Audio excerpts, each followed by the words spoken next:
The rain began as a soft whisper against the lead-lined windows of Maegor's Holdfast, a tentative confession of the storm's intent.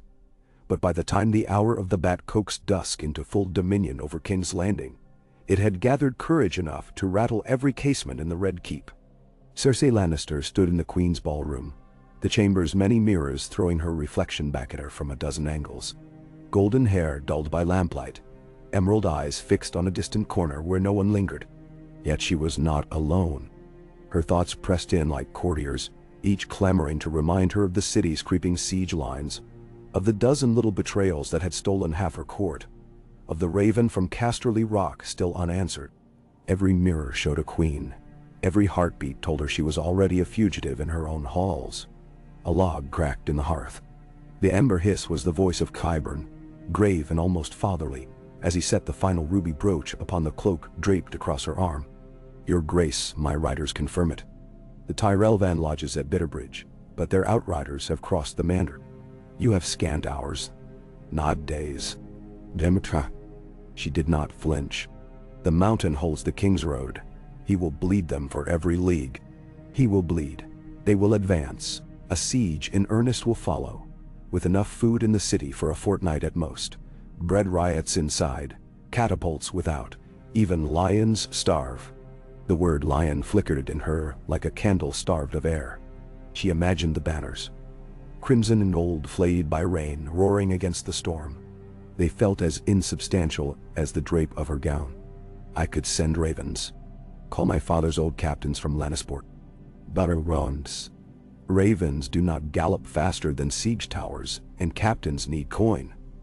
The crown's coffers are not what they were." He paused, head inclining. "You asked me for paths unseen, doors unguarded. I have delivered." Cersei's gaze shifted to the tapestry-draped wall behind him. Threaded scenes of Aegon's conquest, watched as the corner panel swung soundlessly aside. Beyond, torchlight revealed a shaft of worn stone steps curling down into shadow. Maegor's forgotten rabbit warren of passages. The secret ways that spider-webbed to the cliff face, the river gate, the docks. Her pulse gave a single, mutinous leap. Flight died. The very notion had tasted like poison only nights ago, when she still believed Qyburn's whispers of wildfire caches and hidden allies. Yet wildfire was dwindling, and every ally either dead, in revolt, or in the pocket of her enemies. To rule was to survive, Jaime had once said.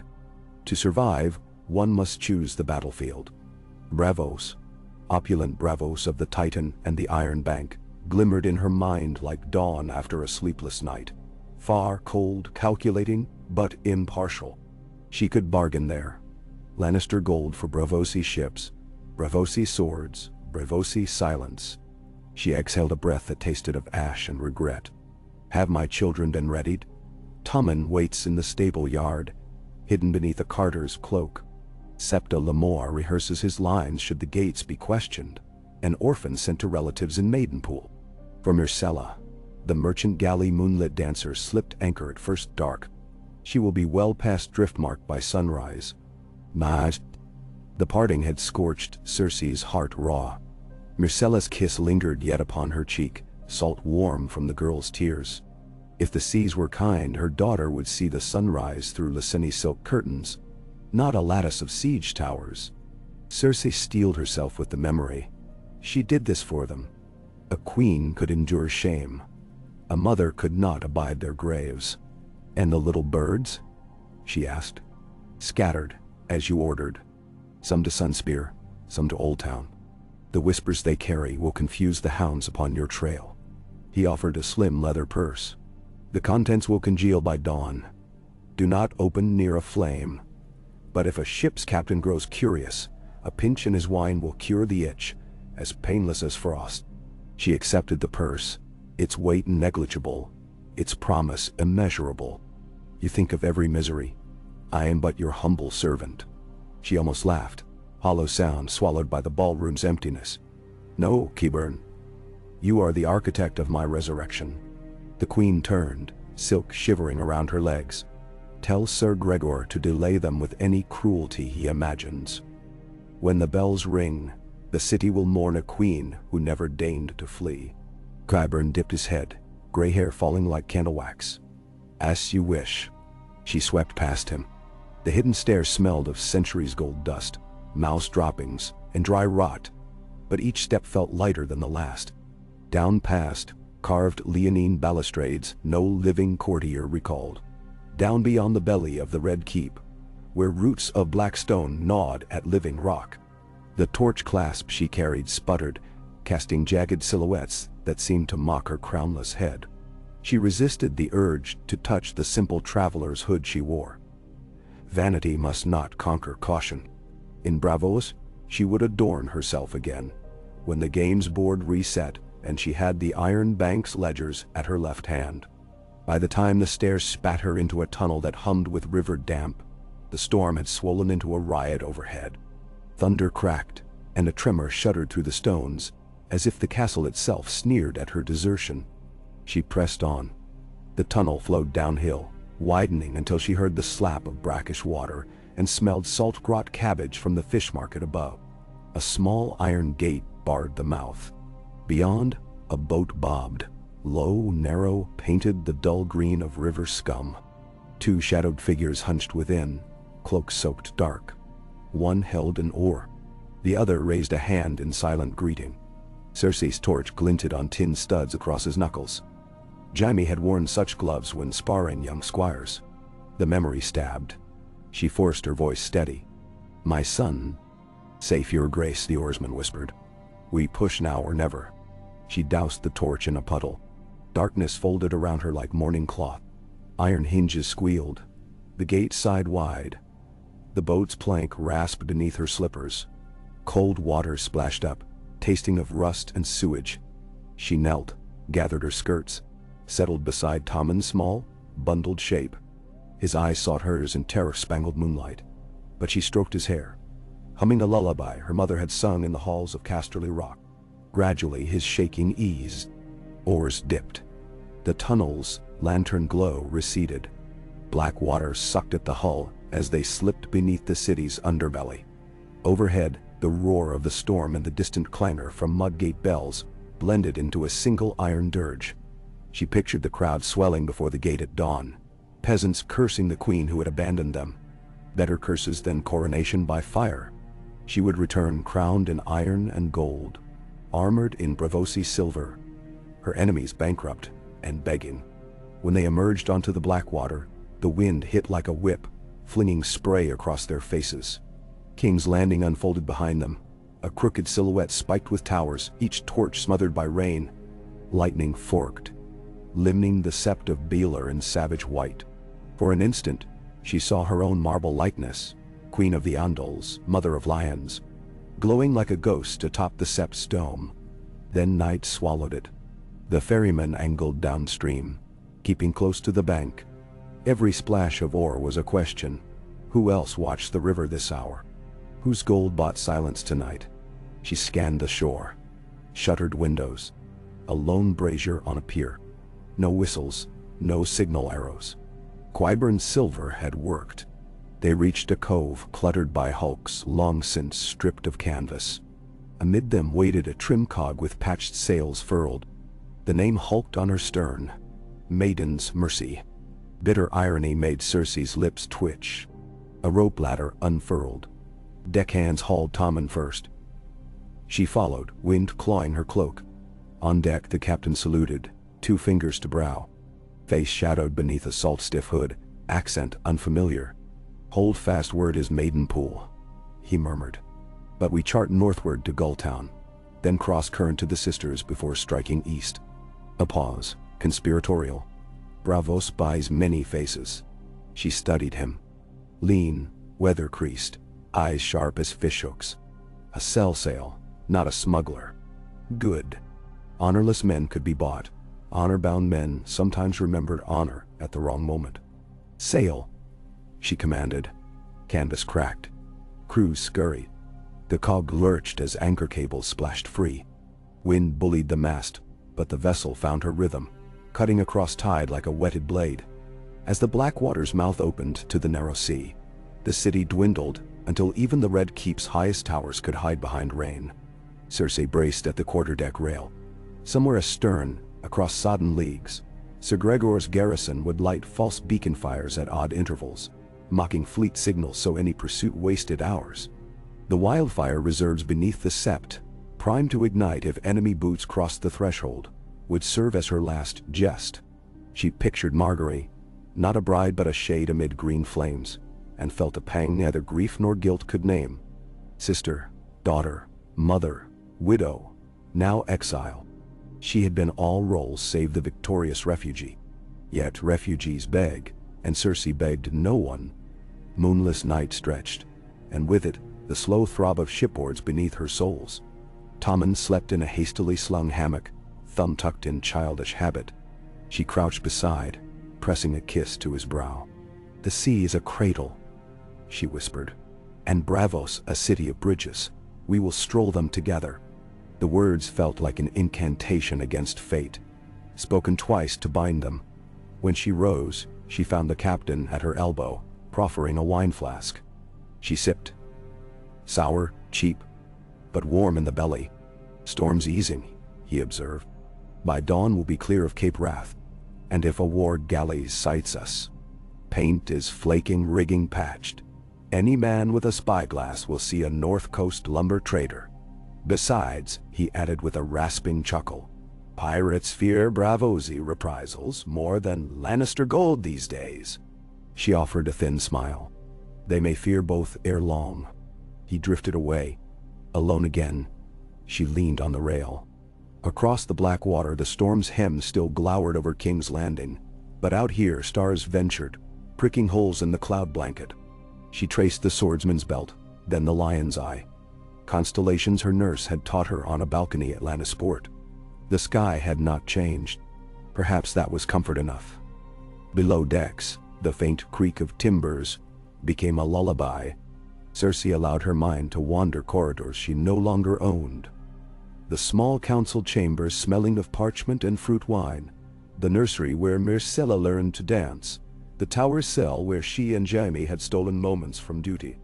If she closed her eyes, she could almost hear Tywin's measured footfalls, the click of his ring against parchment, as he sealed another edict meant to cow the realm into obedience. She was his daughter, yet tonight she followed another path, not conquest by armies but by silence. Silence could starve a rival of rumor, and rumor was blood to rebels. Sometime before dawn a hush settled over the sea. Small waves lapped like sighs. The moon broke free, silvering the deck. Cersei realized her hands no longer trembled. She breathed brine, tasted freedom. Yet within that freedom loomed a void where certainty once stood. Braavos would not bend easily. The Iron Bank lent, it did not obey. She would need pledges, dragon boats perhaps, or the promise of Lannisport tariffs once she reclaimed the throne. She plotted each step, each coin, each dagger disguised as an olive branch. Footfalls approached. Tommen, barefoot, hair wild, eyes bright with dreams unshed. "Mother? Why are we on a ship? I dreamt the city burned green." She knelt, pulling him close. His small hands clutched hers. "We sail to keep you safe. The city is sick. Until it's well again, we journey somewhere new." "Will we return?" "Of course. A lion always returns to its den." She felt the pulse at his throat, fragile as the new moon. "But first, we learn what the world beyond the den can teach." He considered this, then nodded. Solemn, older than his years. She guided him below, tucked him back into the hammock. When his eyes closed, she lingered, smoothing hair from his brow. She mouthed a promise she dared not voice, that she would buy him a future unmarred by siege or false prophets, by sparrows or roses. A mother's power was the future, and she would wield it like wildfire. Dawn painted the horizon bruised pink. Cersei stood at prow. Cloak whipping, gull shapes wheeled. The sea ahead lay uncluttered, a path scraped clean. One day soon the Titan of Braavos would loom, its iron gates yawning. She pictured its braziers lighting her arrival, each flame a coin in fate's purse. She would walk beneath that colossus no supplicant but a queen without crown, commanding respect through the audacity of her presence. Behind her, the captain called orders. Sails adjusted, The cog healed. Spray kissed her cheeks, mingling with the warmth of a sun not yet risen. She closed her eyes, feeling the deck's pulse. Each timber shiver counted beats to her renaissance. The girl who had walked the halls of Casterly Rock, dreaming of crowns and comets, had never imagined exile. Yet exile, she thought, might birth a sharper crown. On the second day, wind fresh from the north clipped the waves into glassy shards. They skirted Cape Wrath's chop easily, but further east the weather veered mutinous, heavy with the scent of far-off lightning. Cersei spent the daylight hours poring over a salt-stained chart with the captain, tracing alternate routes should royal patrols prowl the stepstones. Every possibility ended in the same inked symbol, Braavos Dorsi. The map's edges curled like burnt parchment, yet the letters held fast, as though even salt and sun could not leach their resolve. That night, as Tommen slept, she stepped into the captain's cabin. Lamplight gilded copper sextants and bundles of scrolls. Upon the table lay a locked coffer. She unlatched her purse, each golden lion coin clinking with a certainty steel could not match. She poured them out like seeds upon fertile soil. Preparation, she said, voice low, requires nourishment. The captain lifted one coin to the lamp, studying Tywin's graven profile. Lions travel poorly at sea, they say. Braavos breeds many cages for strays. Feed them, my lions. His eyes gleamed. Ace, you command. She left the cabin lighter. Above, the stars gleamed frostbright. She felt them like silent judges, ancient and indifferent. Yet somewhere beyond those distant fires flew the memory of dragons. Tales Ned Stark's bastard had carried south. Of eggs in the far east. Of a girl with silver hair. Dragons. Had they lived, they might have raised her enemies in a night. But dragons were fables, and Cersei believed in coin, in poison, in fear. Fear traveled faster than flame, and required no rider. A gull screeched. She glanced aft. The hull's wake shimmered. A silver knife wound across black silk. Was there pursuit? Eyes swam with phantoms after nights, without full sleep.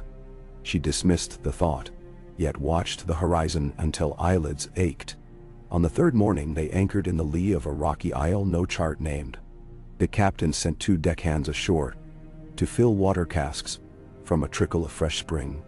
Cersei disembarked, boots sliding on kelp-slick stone, craving a moment of earth beneath her heels. The island was barren save for tufts of hardy grass and gull nests, littered with cracked shells. She climbed a short rise. From its crest the sea spread unbroken, but westward, far, far, wreathed in haze, stood the faintest dark smear. The fingers, or perhaps the fangs of Dragonstone. Distance diminished their menace. She knelt, plucked a shard of eggshell pale as new bone. It crumbled between her fingers. Life required shelter. Castles could fail, crowns could fall. But if she built her shelter of silence and silver, none would see it crumble. Overhead a gull swooped, screech echoing. By midday sails bellied full again. They traced an arc north of Tyrosh trade lanes, avoiding toll galleys. Each sunset smudged worry from her mind. Each dawn repainted her purpose. She rehearsed speeches for the Iron Bank. Pelges of copper mines revived, harvest levies doubled, Lannisport tariffs guaranteed. She wove threats into the warp. The Reach would starve without Lannister coin. The Stormlands would yield when bread scarce. She practiced smiles without softness. Yet with Tommen, she was different. On the 6th day she found him by the bowsprit feeding bread crusts to silver-bloat fish. He asked if Braavos had orange trees. She told him of sweet-bloom gardens lit by lanterns shaped like stars, of fountains where Braavoosi children chased carp through shallow pools. His laughter surprised her, bright, untarnished. She pocketed it like a jewel. The world must hear that laughter again in the throne room someday. Nights blurred. She wrote letters by lamplight. One to Qyburn, coded in Maester's cipher, demanding hourly missives. One to Sir Kevin, promising command of the West in exchange for loyalty. One to Jaime, torn, rewritten. Then finally burned over the lamp when words refused obedience. Her quill bled black lines into her cuticles. Ink and blood were kin after all. When the Titan's shadow finally loomed upon the horizon, Iron legs astride the harbor entrance, braziers roaring. They were 11 days gone from King's Landing. The sea pooled calm beneath its vast silhouette. But in Cersei's chest a storm raged anew. The captain hailed the port with a string of high Valyrian tariffs. Signal lamps blinked, a horn boomed from beneath the Titan's belly. Maiden's Mercy glided forward, dwarfed by the Colossus. As they passed beneath, Cersei craned her neck. The statue's mouth gaped open, a furnace where fires never died. Legends claimed the Titan could roar so loud it shattered pirate skiffs. She felt its heat on her cheeks, tasted iron on her tongue. Was this what rebirth smelled like? She imagined her enemies huddled in war councils, confident the queen still cowered in the Red Keep, while siege towers crept closer. Their first hint of her escape would arrive in the form of Braavosi debt collectors knocking at their gates. The harbor teemed with masts, every flag an accent an opportunity. Dockhands shouted, gulls argued. Beyond, domes of green marble, rooftops tiled in cobalt, bell towers shaped like lanterns thrust skyward in defiance of the narrow alleys below. Braavos was a maze and a market in one. A place where secrets and silver weighed the same on any scale. She inhaled brine thick with spice and tar. It tasted of potential. Tommen clutched her hand, gaze wide at the riot of colors. It's beautiful, he breathed. It is. She squeezed gently. Remember it, my lion cub.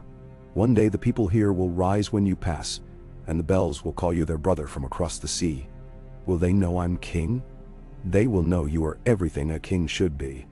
She knelt, her voice a soft dagger. Kind, clever, and above all patient. Patience is stronger than sword steel. Steel snaps. Deo. He nodded, absorbing the lesson like morning sun. Gangplank thudded. Cersei stepped down, boots striking foreign wood, then foreign stone.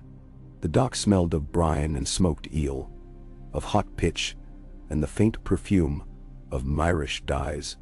She felt eyes upon her but saw only commerce. Men unloading spice jars, women recounting coin, sailors quarreling in a dozen tongues. No one bowed. No one recognized. Invisibility was her first cloak.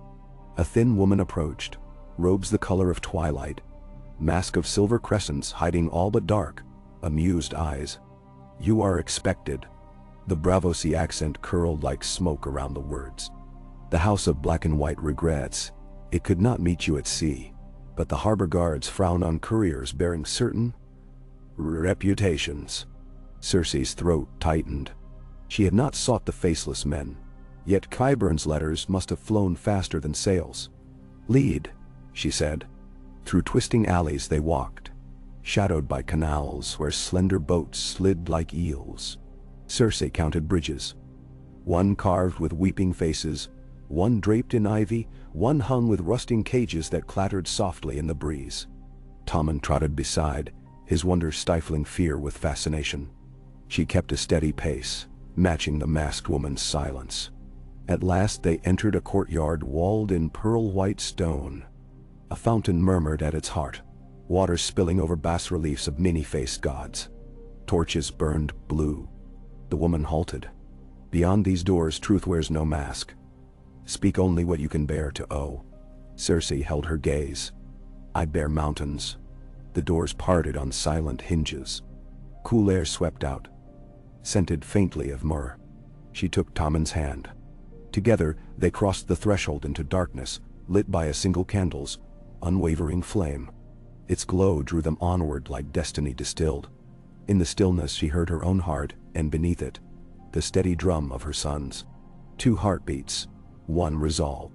She thought of the Iron Bank's vaulted halls, of the raven-haunted battlements of the Red Keep, of wildfire hidden beneath sept stones, of a city already grieving a queen whom the world believed cornered. Here, in the hush of Braavos, she began again, not as Cersei the beleaguered monarch, but as Cersei the strategist architecting an empire paid for with other men's fortunes. The candle flame trembled as though sensing her intent, casting shadows that danced like long-forgotten courtiers. She stepped into its circle of light, each footfall an oath. The sound echoed, and the echo sounded like a distant roar. the roar of a lioness claiming a new den at the edge of the world. A den from which to leap. Yi-ki. Mdwine-ko. Siu-q-al. The door closed behind them with a hiss like a sword sliding into its scabbard, and for a moment Cersei could see nothing beyond the candle's small halo. The chamber breathed an ancient chill, the air laced with incense so faint it felt more memory than scent. Stone walls receded into blackness. She tightened her grip on Tommen's hand. His fingers twitched, but he did not pull away. Somewhere water dripped, fat drops echoing across unseen distance. That subtle rhythm steadied her, as though the world conspired to mark time for whatever bargain she was about to strike. A second flame brightened suddenly across the void, then a third, until a ring of candles lifted shadows like veils from a low circular dais. Upon the dais sat a single figure draped in robes the color of midnight seas.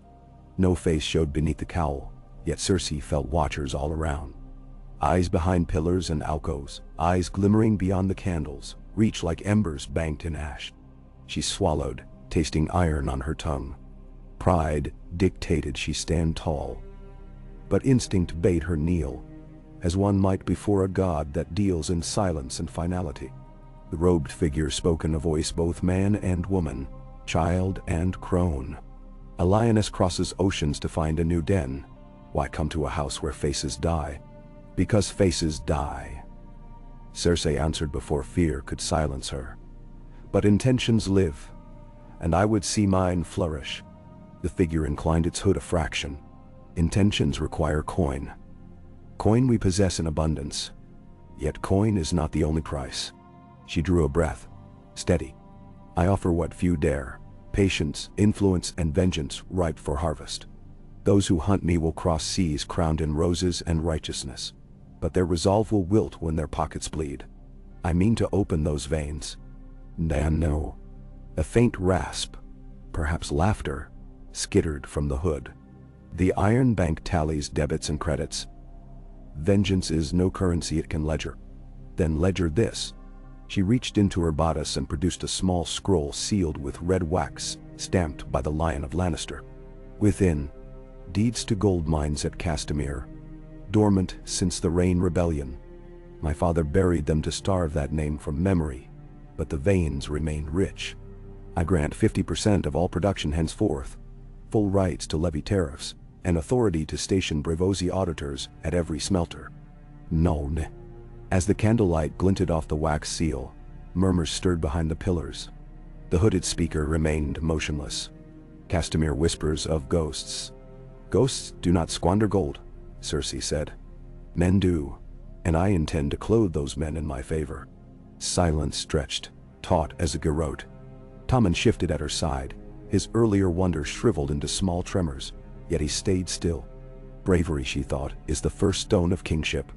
At last the figure extended one pale hand, the skin so smooth it might have been carved from moonstone.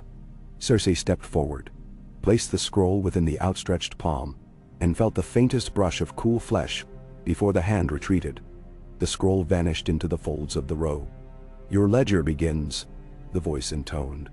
The Iron Bank will dispatch appraisers to verify these claims. In the meantime, the House of Black and White offers a smaller courtesy. From between two pillars, another figure emerged. A girl no older than Tommen, hair shorn close, wearing simple gray. She carried a shallow bowl filled with water so clean it mirrored every candle flame. Kneeling, she presented it. The robed master gestured. A tithe of truth. Each who seeks our service must surrender a secret, poured into the water for the many-faced god to hear. Cersei felt her pulse quicken. She had hoarded secrets like gold, each one polished to weapon's shine. To part with any was to dull her arsenal. Yet, this was Braavos. This was what their gods demanded. She glanced at Tommen, too young, too innocent. The secret must be hers alone. Kneeling beside the bowl, she leaned until her lips brushed the water's surface. Her reflection trembled, the candle ring fracturing across her cheeks. She closed her eyes and whispered three names she had never dared speak beyond her own mind. The three conspirators whose betrayal had stung sharper than any blade. The maids hand-picked by Marjorie to spy. the maester who salted her wines with whispervine, the guardsman who bartered palace routes to an assassin. She named them, one after another, gave dates and deeds, and ended with the hunger that still begged to carve their hearts from their rib cages. The water rippled as though hungry. When she drew back, the surface calmed, leaving no trace of sound nor image. She rose without waiting for permission. Around her, the hidden watchers sighed in a wave like wind through threads. Satisfaction, acceptance, perhaps even respect. The girl with the bowl bowed and disappeared into the shadows. The master's voice again. Truth has flavor. Yours is wine steeped in knife steel. The god is pleased. Next turn. Cersei dipped her head, the barest nod. A queen acknowledging an equal. And now your courtesy? Safe passage, replied the figure. 3 days in the quiet house where tongues rest and walls do not bleed words. No spy will eavesdrop. No blade will find you. In that time the Iron Bank will consider your terms. A flick of the hand, and the candles guttered out at once. Darkness folded them whole. Yet Cersei felt a door open near, and a gentle tug upon her sleeve. She guided Tommen forward into rank corridors, where the echo of their footsteps was the only sound. After 2 turns and a descent of narrow spiral stairs, they emerged into a candlelit hall lined with wooden cells, each door painted stark white. A woman of middle years, eyes milk gray, stepped forward with a key ring the size of a severed head. She unlocked one door and gestured silently.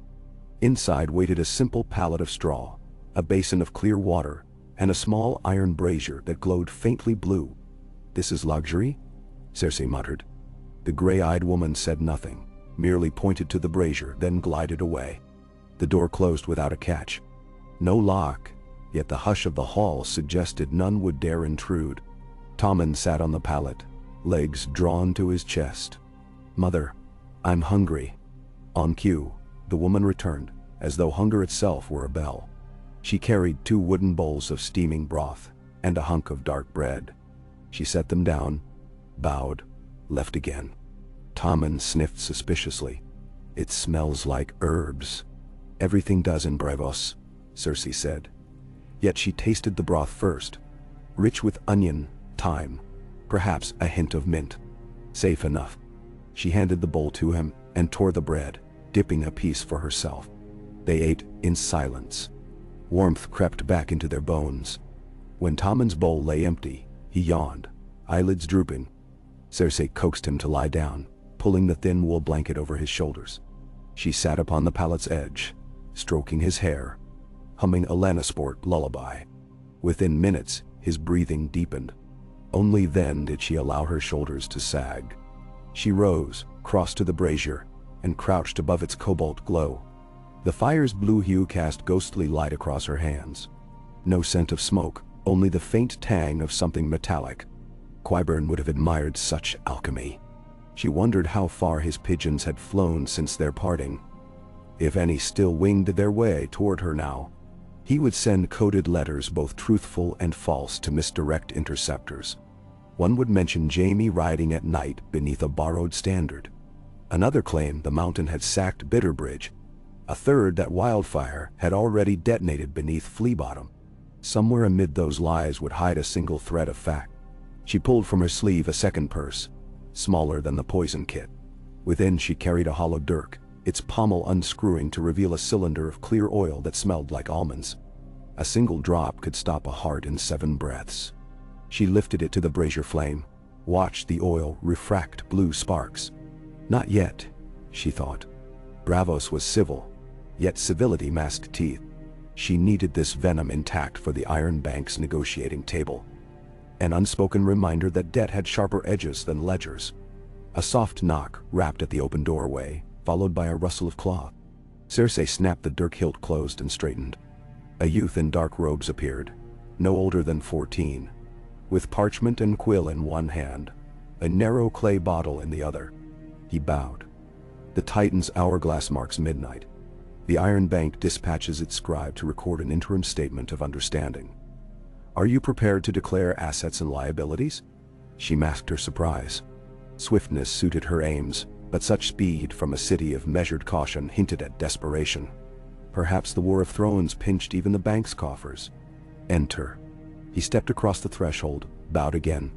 Setting a small lap desk upon the floor, he knelt, uncorked the clay bottle, dipped quill. His eyes never rose higher than her collar. Name of guarantor. She gave it. Cersei of House Lannister. Titles: Queen Regent of the Seven Kingdoms, Lady of Casterly Rock, Protector of the Realm. The words tumbled out by rote, yet rang oddly here, stripped of trumpet and crown. She felt them settle like dust upon the straw floor. Assets pledged thus far. Castamere Mines. 50% gross yield. Indefinite term. Correct. Additional collateral? His quill hovered, thirsty. Cersei's mind darted. To pledge beyond Castamere risked leaving her future throne mortgaged to Braavos. Yet Braavos rarely extended favor for a single mine. She sifted possibilities. The ports of Case, grain tithes from the Crag, levies on silk shipments from Mire that docked at Lannisport. Each he weighed like stones in her palm. Port tariffs at Casey, she said at last. All foreign ships shall pay the Iron Bank 5% of all for 10 years, commencing upon my return to the throne. Scratch of quill. Accepted. He listed liabilities next. Current crown debt to Braavos. 4 million golden dragons. Interest accrued quarterly at 6%. Restructure to 5%, she countered instantly. Capitalize unpaid interest for the first year. Then escalate repayment. The scribe paused, ink dripping. I will record the proposal. She leaned forward, voice edged like thin ice. Do more. Advise your superiors to accept. The alternative is chaos. If the Tyrells take King's Landing, they will default under the pretext of war relief. They will claim the realm cannot pay foreign lenders while feeding refugees. The Iron Bank will waste years litigating. And by then my father's gold veins will run dry. Nani. The boy's eyes flicked up, a spark of intrigue before lowering again. I will convey your reasoning. She exhaled slowly, easing the tension coiled within. Deliver also this. From her sleeve she produced 2 golden lions stamped freshly at Casterly Rock, sunbright even in the dim. She placed them upon the lap desk. Good faith. He hesitated before lifting the coins. Their weight seemed to tilt the room, tugging at invisible scales. He slipped them into a pouch sewn to his belt, bowed, gathered parchment. Expect response with the dawn tide. She watched him depart, wondering what dawn would bring. Tommen stirred, murmuring in sleep. She returned to his side, smoothing blanket edges. He murmured of Sir Pounce, the palace cat he had smuggled into council meetings, now left behind. Her throat tightened. Oh, she whispered, promises of golden kittens in Braavosi markets, though she doubted such creatures existed. Promise now, deliver later, like a queen. Hours passed in quiet vigil. From beyond the hall, faint temple bells told the changing watch. She drifted into fitful doze, seated against the wall. Dreams thick with wildfire blossoms. Faces she had spoken into the water, now crying flame-green tears. When she awoke, dawn filtrated the high vent as a spear of gray light. No guards arrived, no banker, but a tray bearing figs, cheese, and dark ale awaited just outside. She ate sparingly, saving the figs for Tommen when he roused. As she sipped the ale, a soft shuffle signaled arrival. This time, it was not the scribe, but an older man in robes of deep emerald, flanked by 2 silent armored escorts. His beard trimmed meticulous, hands clasped behind back. He inclined his head with courtly precision. Lady Lannister, I am Bortheo Kale, Assessor First Class of the Iron Bank. I come to conclude our understanding. Cersei rose, every inch the queen despite yesterday's dust. I trust the terms, please. They intrigue, he said. Yet intrigue is not acceptance. The bank's risk board requires something. Immediate. Future gold gleams bright, but storms can sink every ship between here and Castamere. Men? Storms rarely sink mountains, she countered. He allowed himself a ghost of a smile. Mountains may crumble in time. He paced within the small room, eyes flicking over Tommen still sleeping. Present us with collateral we can seize at once should your claim fail. Something within the city walls of Lannisport or Casterly Rock. Warehouses, townhouse estates, vaulted treasuries. She felt the trap jaws wide, waiting for her step. To cede property now could cripple her family's leverage later. Yet refusal might end the negotiation where it stood. I will pledge the Jade Quaid district, she said, recalling a cluster of spice warehouses her father had purchased for a song after a harbor fire. Their resale value had tripled since merchant guilds rebuilt. All properties along the first canal, including bonded storehouses, way halls, and half the customs offices. Borthio's brows lifted. A generous slice. A secure slice. And one more incentive. She stepped to Tommen, smoothing his hair, rousing him gently. He blinked awake, bewildered. Assessor Kale. I present Tommen Baratheon, King of the Andals, the Rhoynar, and the First Men. The Iron Bank has always favored lawful succession. His rule will restore order, and with it tax flow. She met the banker's eyes. Place your coin behind this boy, and when my enemies fall you may call yourselves architects of peace. Borthio studied Tommen with the appraisal one might give a jewel for flaws. He bowed slightly. We shall consider both pledge and principle. Expect our banner at your harbor berth by noon if terms are accepted. If not, you will be free to depart Braavos, though perhaps on a humbler tide. Now, she inclined her head. I look forward to noon.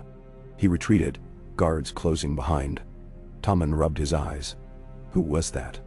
A man who will help you reclaim your throne. She pressed a fig into his hand, smiling. 8. You'll need strength for the day. By mid-morning a knock brought the same young scribe, breathless. The assessor bids you to the main counting house. Terms approved. Contracts await seal. Cersei felt a surge of triumph so fierce it feathered her fingertips with heat. She cloaked Tommen in a plain wool mantle, pinned her own with a silver clasp shaped as an unblinking eye. Braavosi craft purchased from the quiet house armorer. Together they followed the scribe through corridors that widened gradually from austere stone to marble-polished glass smooth. They emerged onto the street of Fondaki, where canal barges glided between tall houses fronted with timber balconies hung in colored silks. The air tasted of cinnamon and briny salt.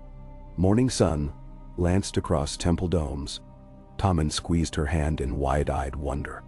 Counting house stood as a fortress of pale green marble, columns carved with dolphins and coiled ivy. Within, clerks scuttled like ants beneath vaulted ceilings, painted with scenes of coins sprouting into golden trees. Borthio Kale awaited beneath a frieze depicting dragons bartering with merchants. 2 scrolls lay upon a jade table. He gestured. Sign here and here. The seal is warmed. Cersei read carefully, though her heart hammered with impatience. The Castamere clause, the case tariffs, the Jade Quay properties, the interest restructure, each inscribed in angular Braavosi glyphs, accompanied by common translations. She dipped the seal, a lion rampant, into red wax and pressed. The wax hardened. The contract was forged. Borthio bowed. In recognition of your pledge, the Iron Bank extends a provisional credit line of 1 million golden dragons, ships and sellswords, payable from that sum as you direct. Furthermore, the Titan's fleet assigns 2 galleys to escort you to Westeros when you deem fit. Mamneso. Relief and ambition collided within her chest, leaving her dizzy. Your faith will be matched by my victory. Indeed. He presented a parchment intaglio, stamped with the bank seal, a passkey to treasure vaults, akin to open checkbooks. Your first disbursement is available at the Purple Wharf counting booth. Use it wisely. She collected the parchment, fingers steady. Tommen watched, awed. To him it must have seemed she conjured gold from ink. Let him think so. Such impressions forge loyalty. As they exited into the sunlight, freshly inked parchment fluttered in her grasp like a living bird ready to soar. They returned to the docks where Maiden's Mercy bobbed between fat-bellied grain haulers. The captain awaited, hat in hand. Word travels fast, my lady. The Iron Bank's banners flew. Not an hour passed. She handed him the parchment. Refit your ship for long voyage. New rigging, fresh stores, 40 additional hands. Recruit them at once. She reached inside her purse. Withdrew 3 weighed gold lions. Advance pay. His eyes gleamed. Aye, where do we sail? Not yet. Await my command. I must consult other captains. She surveyed the bustling harbor.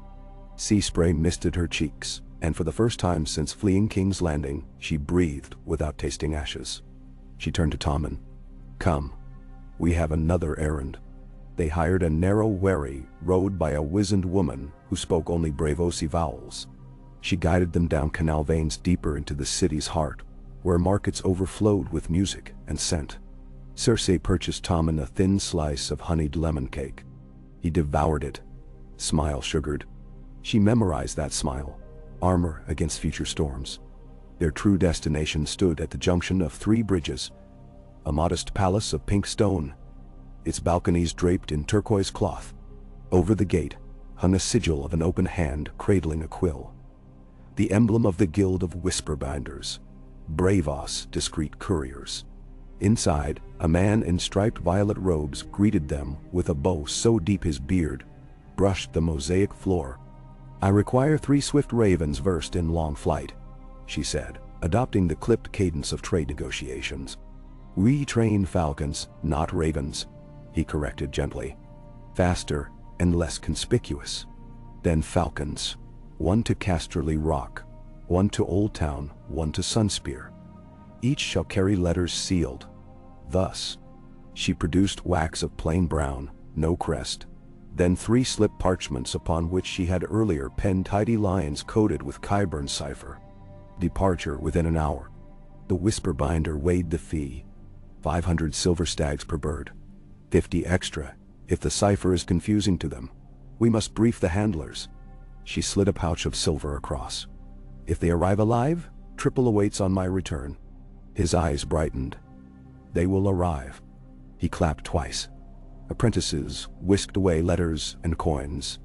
As Cersei stepped back onto the canal bridge, she felt invisible threads extend across seas, anchoring her presence in Westeros once more. Let the Tyrells tighten their noose. It already frayed under unseen blades.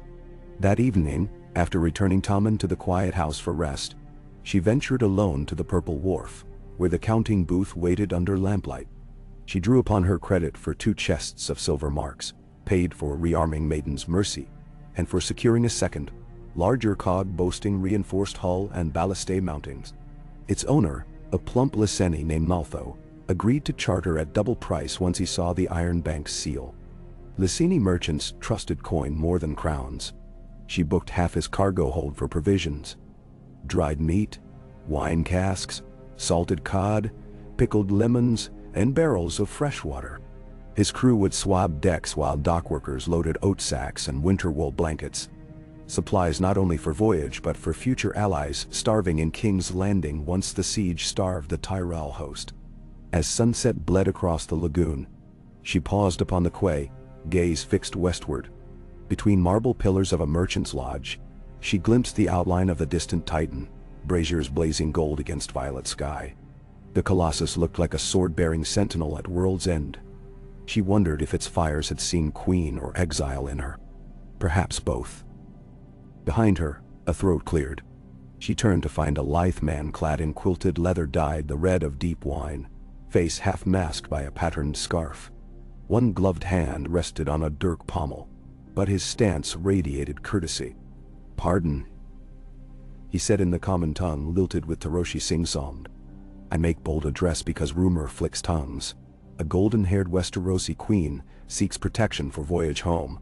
If so, I represent the Company of the Moon, 500 seasoned sellswords presently idle at Sea Lord's pleasure. Our rates are sharp but fair. Nendermdol. Sellswords would bleed gold quicker than leeches, yet 500 blades could tip scales if the Tyrell siege faltered. Your company rides horses?" "Some." He smiled behind the scarf. "But blades row as well as gallop." She considered. The Iron Bank coin extended far, but not limitless. Better to keep options ready yet unsigned. Leave your terms at the maiden's mercy by mid-morn. If they please, I'll commission." He bowed with flourish.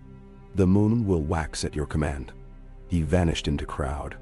Cersei lingered only a moment more, then made her way back to the quiet house. Her path threading lamplit bridges where lovers whispered, hawkers called, and the air pulsed with songs of 7 tongues. Each sense impression carved itself into memory. Colors, chants, the tang of roasted squid, reminders that the world was wider than King's Landing's crabbed alleys. She would bend it wide enough to fit her ambition.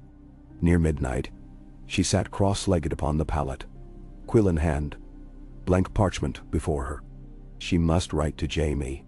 Yet, every sentence opened wounds or lies. Finally, she wrote not to Jaime, but to herself, lines of iron resolve.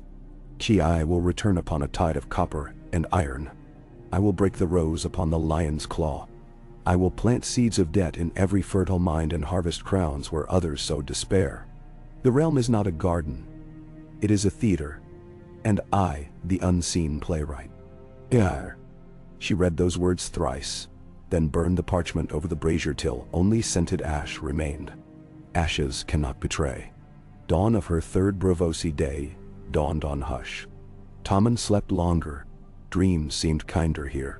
She stepped into the hall where the silent caretakers glided. One offered a folded note. The Iron Bank's wax seal again. She slid it. Within, Bortheo's fine hand penned a single line.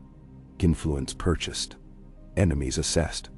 News from Westeros suggests wildfire breach beneath the Sept of Beller. Casualties significant. Ziga delayed. Hello.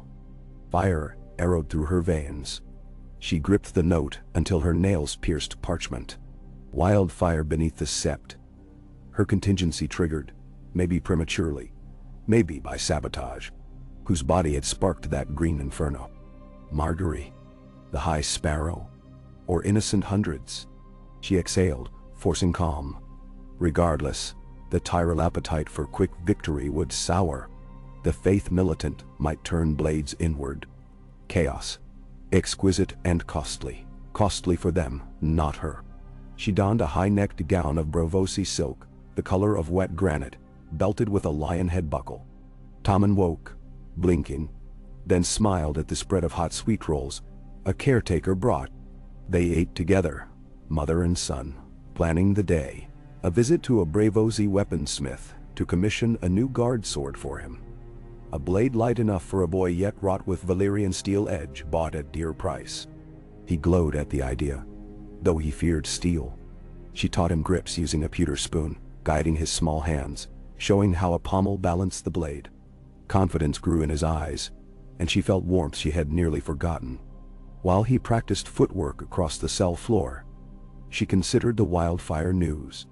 If the Sept burned, the realm trembled. She must send another bird, gauge support among Riverland lords once devout. She pictured the Vale. Young Lord Robin Gullible, Littlefinger cunning. Could she pit them against the Reach? Every crack in the alliance of roses, sparrows, and stags widened her return path. That afternoon they ventured to the arsenal, where forges roared along the outer lagoon. Blacksmiths of Braavos hammered hull nails for war galleys, yet one stall specialized in fine blades. Smoke curled from chimneys, carrying scent of hot bronze. The master smith, a bald man with skin pocked by sparks, eyed the parchment she presented. Iron Bank credit stamp. He bowed. A blade for a prince? For a king, she corrected. Forged swift. Forged true. He led them into a rear chamber lined with racks of steel. From a locked trunk, he produced an unadorned short sword. Ripples along the fuller faint but unmistakable. Valyrian steel. A relic from the Doom, reforged for smaller hands. Price. She cut him off, naming a sum triple what he might ask. His eyes widened. Half now, half upon delivery, she added. Edge must sing. He pressed fist to heart. It shall. Tommen touched the blade with reverence. It feels alive. It is, Cersei said. And it will guard your life better than any Kingsguard ever did. As they exited, Sunlight sparked off water, dazzling. She thought of Jaime, of the Kingsguard oath, of broken white cloaks, charred green by wildfire. King's Landing smoldered miles away, and still the game shifted underfoot. She must move soon, yet not too soon. That evening a courier arrived with the Company of the Moon's terms. 10,000 dragons for first month, plus plunder rights, plus ransom shares. She smirked. Plunder rights in lands she meant to rule. She penned a counteroffer. Half pay, no plunder, double ransom share, command under Sir Adam Marbrand upon landing. Sealed with lion head wax. She dispatched it with a single silver mark. Let them chew. Day stretched, and with each dawn, new threads bound her tapestry. The Iron Bank advanced funds for 2 more ships. Smaller dispatch schooners, swift as seabirds. She contracted them for message runs between Gulltown and Maidenpool, staging posts for her eventual landing. She purchased crates of amber beads and Myrish lakes, luxuries to gift doubting lords. She hired Braavosi scribes to copy and triplicate the Jade Quay deeds. Authenticity impressed nobles more than oaths. She wrote letters to Edmure Tully's captors, dangling ransom coin. Letters to Ironborn captains promising pillage of Reach ports. Letters to Dorne's Prince Doran reminding him how Tywin's granddaughter replaced Arianne's claim to Tommen's heart, a slight yet unavenged. And always at dusk she returned to the quiet house, to Tommen's candlelit practice bouts, wooden sword clacking against a caretaker's staff, sweat beading his brow. She praised his footwork, corrected his stance, fed him honeyed milk, combed his hair, and recited histories of Aegon and his sisters, of Lan the Clever, of Nymeria's voyage. Legends became lessons. Conquer with cunning, not just swords. Burn ships to burn retreat. Never trust a marriage you do not write yourself. On the 9th night, Borthio KL summoned her to a roof garden atop the counting house. Torches ringed a reflecting pool where lilies floated. He poured 2 cups of chilled pear wine. Riders from King's Landing reached Gulltown 2 days past, he said. They speak of riot and plague. Bread scarce, water fouled by corpses in the Blackwater. The Tyrelines hold but morale sours. Good, she murmured, sipping. Good for you perhaps, yet the bank's investment rises on the tide of chaos. We prefer order. Thus we will hasten your departure. 3 mornings hence, the galley's Titan's fist, and kindly coin sail for Gulltown. Lord, 100 Braavosi crossbowmen, stores and a small cadre of bankers, to witness your success. Nah. She hid her irritation. 3 days, sooner than she planned but not impossible. I must prepare. But there is another factor. She placed her goblet on the pool's edge, watched ripples fracture torchlight. My enemies may have hired faceless men to hunt me. A contract paid in rose coin and faith relics. Borthio's brows knit. Speculation. Enough rumored away. I would know if the House of Black and White accepted such a commission. His lips thinned. Even I cannot pierce that veil readily. Then coin speaks. She slid a silk pouch across the table. He hefted it, heavy with cut diamonds she had purchased from a Myrish gem seller that afternoon. Find out. He nodded once.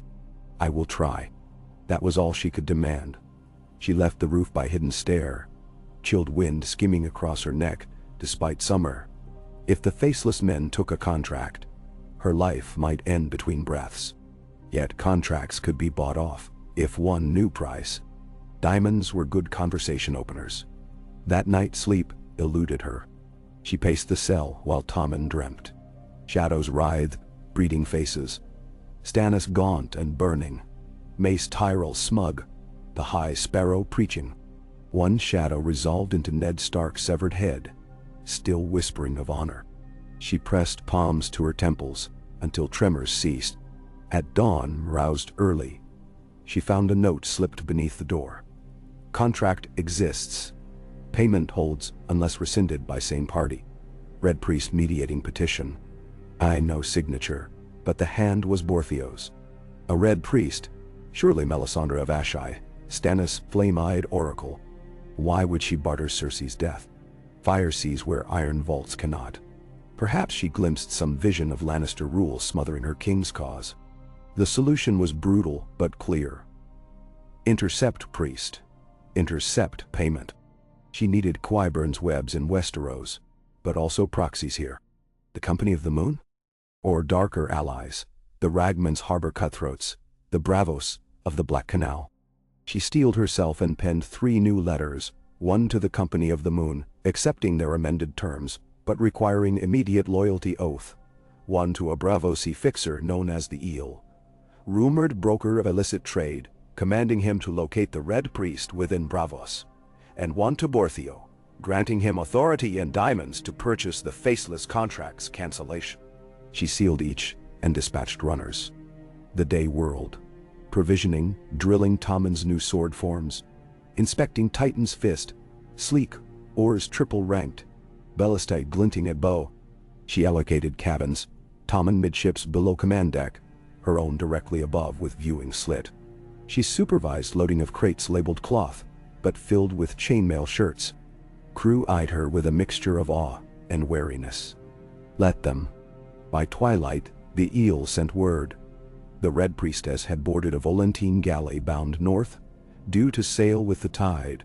Cersei hurried to the harbor, Borthio beside her. They reached the pier as crimson sails unfurled. On the stern castle stood a slender figure robed in scarlet, auburn hair flickering in torchlight. Melisandre. Cersei felt heat rush to her face. She considered shouting, but Braavos frowned on public scenes. Instead, she raised gloved hand, displaying her lion seal, locking eyes across distance. Melisandre's gaze reflected flame, unreadable. The priestess touched 2 fingers to her lips, priestly benediction or mocking kiss, then turned away as sailors hauled anchor. Borthio exhaled. Too late. Not yet. Cersei's voice trembled with cold fury. The kindly coin can overtake her north of Tyrosh. Send word to her captain. Intercept, invite the Red Woman to parley under Iron Bank flag. Mentro. And if she refuses, then refuse her passage. Legal. Skirmish. Yet at sea, legalities slithered. A galley could have accidents. She turned to leave. Behind her, the lanterns of Melisandre's ship dwindled. The next 2 dawns blurred. She slept little, orchestrating final purchases. Barrels of Braavosi fire oil for siege engines, satchels of Marish nightshade. The Company of the Moon assembled near the Purple Wharf. 500 queerest men-at-arms in crimson cloaks, captains bearing moons painted silver across shields. She addressed them from the forecastle of Titan's fist, voice carrying over water. You seek plunder. I offer kingdoms. Serve the lion and claw your share. Betray the lion and face a realm of swords. She flung a purse outward. It burst upon the pier, scattering silver. Men scrambled. That is the last coin freely given. Earn the rest. Their captain, the red-masked envoy, knelt. We serve. At sunset, Tommen stood beside her on the quarterdeck, sea wind whipping his cloak. The Braavosi skyline burned orange, lamps winking along canals. He clutched his new sword, its hilt wrapped in red leather. Mother, will the people cheer when I return home? Yes, she whispered, smoothing hair from his brow. And those who do not will learn. She watched the Titan loom ahead as galleys slipped seaward, oars churning white foam. She felt the deck's wood pulse beneath, the heart of Braavos pushing them into the world.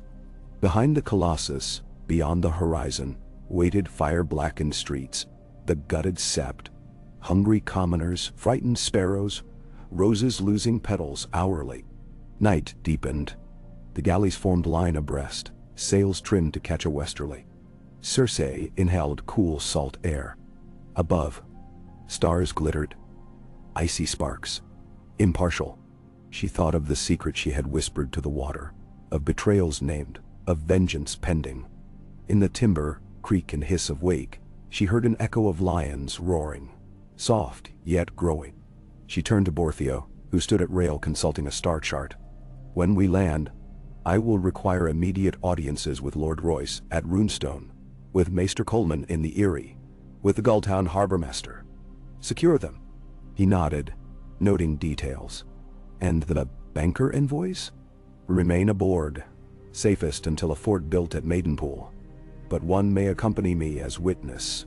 "Understood." He hesitated. "The Red Priestess?" "Intercepted." The kindly coin reported a refusal to parley. She accepted search, no contraband, yet invoked protection of Volantis and the Lord of Light. They could not detain without cause. "Nours. Then the cause will appear in time." Cersei's voice cut frost. She resumed watch westward. Hours later, after Tommen slept in his cabin, she paced deck. Waves shimmered black under half-moon. Somewhere astern, a gentle footstep. She spun, hand on dirk. A man stood, tall, hooded, face half-shadow. "Beautiful evening, Your Grace." The accent Braavosi yet edged with Westerosi gravel. Her muscles coiled. "Identify." He bowed. "No one of consequence. Yet some call me the kindly man." A chill spidered across her spine. "The faceless men. You come for payment or prey?" "Information." He turned head, and moonlight touched features that shifted. Jawline blurring, nose elongating, as though his skin were soft wax. "The Red Priestess coin has not yet purchased death. Another's coin might purchase withdrawal." She steadied breath. "The sum?" "Not some." He lifted small leather bag. "Substance. A trickle of wildfire sealed within glass tears. Rare and precious here. Enough to light a pyre visible from Old Town to Braavos." She studied the pouch. "Wildfire. Cersei's own brand of terror, crossing seas like rumor. Qyburn must have arranged this. No one else." She accepted the pouch. "Deliver message. The lion repays generosity with gold and silence." He inclined head. "The many-faced god hears." He stepped back, melted into shadow so utterly she doubted sight. The deck creaked and moaned, nothing more. Cersei held the pouch, its weight slight, its promise enormous. With wildfire, she could orchestrate spectacles. Blaze serpent across the Tyrell siege camps, torch grain fields, carve fear under moonlight. But more precious was the message behind its delivery. The faceless men would wait. Coin changed hands slowly. She returned to her cabin, set the bag within an iron coffer, and locked it thrice. Then she unfurled a new map, smoothing edges. She traced routes. Gulltown to Riverlands, Riverlands to King's Landing. Each line was a vein. She would pump gold through them like blood, and the heart of the realm would beat in her fist again. Sleep took her near dawn, when horizon blushed rose. She dreamed of lions climbing spiral staircases of green flame, each step ringing like coin against marble. At the summit stood the Iron Throne, forged anew from melted swords and smelted silver marks. She reached for its arms and felt not cold steel, but warm living wood pulsing as a heart would. The throne was alive, waiting. She woke with a gasp, sunrise showering cabin with gold. Tommen knocked, sword at hip, asking permission to practice cuts upon deck. She permitted, then donned leather jerkin, and climbed to forecastle. Gulltown lay days ahead, but fortune already took shape in the shape of wind-billowing canvas. She lifted her eyes to the sky where gulls wheeled. One bird detached from the swarm, dipping toward the ship. A falcon message capsule bound to leg. It landed on the rail, regarded her with sharp, amber eyes. She removed the slip, Qyburn's tiny script. High Sparrow, dead in wildfire. Tyrell host quarrels. Marguerite blames Faith. Faith blames Roses. Sir Kevin marshals Westermen at Oxcross. Beware Dornish fleet, rumored sailing north. Gunter. She smiled, lips curving slow, tasting morning salt. The world unraveled just as she tugged. Below, Tommen swung his blade. Feet sure upon planks, the morning sun flashing along Valyrian edge. Each stroke rang, and with every ring she felt the pulse of power returning. A ripple widening, a prophecy of roar. The galleys surged west, cutting foamy paths across the narrow sea. Behind them Braavos receded, its marble towers sinking into haze. Ahead, Westeros waited, scarred, smoldering, ripe. Cersei Lannister raised her gaze to the wind-filled sails, to the dawn beyond, and allowed herself at last a small feral grin. Ka, N-T, PGSQL. Dawn broke upon the Titan's fist with a sigh that smelled of salt and barley, the galleys gliding westward beneath streaks of rose-gold cloud. Cersei stood alone at the forecastle rail, hair whipping in the wind like molten pennants, the early light turning every copper rivet along the ship's hull into bright needles. Beneath her boots the deck thrummed with oarsman's stroke, a deep, tireless heartbeat. Far ahead, she imagined the jagged outline of Westeros rising from the sea, but the horizon still lay blank and blue. The emptiness felt like a canvas, and she meant to paint it lion red. Behind her, the Company of the Moon drilled in neat ranks across the waist deck, half armor clanking in time to the tattoo of stave upon shield. Their captain, the red-masked envoy named Meryn Trigger, barked instructions in a Tyroshi cadence that grated upon Westerosi ears, yet carried unquestioned authority. Blades flashed, edges honed along whetstones soaked overnight in citrus oil. Every stroke a promise of violence yet to come. Cersei watched them with a strategist detachment. 500 Sellswords would not storm King's Landing outright, but they would prove knife-sharp in the Vale or Riverlands where fealty wavered like candle flame. A bell tolled once from the aft mast. Borthia's signal that morning, council convened. She descended the ladder to quarterdeck cabin where a circular table awaited, Borthio Kael representing the Iron Bank. Sir Adam Marbrand, summoned from Lannisport by secret dispatch and conveyed aboard the kindly coin 2 nights prior, Meryn Trigger, and a single Braavosi navigator with sun-etched cheeks who charted their course. Tommen sat beside a map, spread glass smooth, quill in hand, eyes bright with earnest concentration as he traced shoreline markers. Borthio folded slender fingers. We reach Gulltown within 3 days at present speed. The Vale's banners shift hourly. Lord Bronzion Royce holds the gates, but Littlefinger's agents flutter like crows in harvest. We must secure port before ravens outspeed us. Dastigo. Sir Adam cleared his throat, the motion tugging auburn beard grizzled by sea air. Royce respects strength. Arrive with gold, grain, and crossbows, and hell grant audience. Arrive with Sellswords alone, and hell call it invasion. Cersei leaned over the map, tapping the inlet mouth with a lacquered nail. We land first at Wickenden. Smaller anchorage, fewer eyes. Send riders to Runestone bearing letters and crates of Braavosi silver. Royce may distrust roses, but he'll sniff coin like a mastiff. In. Meryn Trigger's mask inclined. You risk delay. The Tyrell fleet still patrols Blackwater Bay. Each day they choke the city tighter. They will choke on their own thorns soon enough. She replied, voice flint. Wildfire already sowed panic. I require not speed, Captain, but timing. We strike when the realm forgets what law looks like, then where law's face. Tommen's quill paused. Mother, will Sir Brynden Tully help us? Silence rippled. Sir Adam looked to Cersei. She crouched to her son's eye level. The Blackfish commands hearts in the Riverlands, true, but he backs rebels who spat on our banners. We will grant him a choice, bend knee or break. Tommen bit his lip, nodding though uncertainty shadowed hazel eyes. She smoothed his hair. A king offers mercy before wrath. Remember, council resumed. The navigator marked currents. Borthio tallied provisions. Sir Adam drafted rider orders for the Westerlands to pivot forces toward the Trident. By the time the bell tolled midday, a latticework of maneuvers spanned the parchment, a web meant to snare each wavering lord. After adjournment, Tommen trained upon the sun-drenched poop deck, Valyrian's short sword whistling as it carved invisible sigils in the air. Cersei watched from shade while 2 company sergeants corrected his footwork, a third striking at him with a blunted spear. Each clang of steel rang like prophecy. Each flinch overcame became foundation. Sweat darkened his tunic, yet determination hardened his jaw. Jaime's jaw. The sight warmed her chest with prickly pride.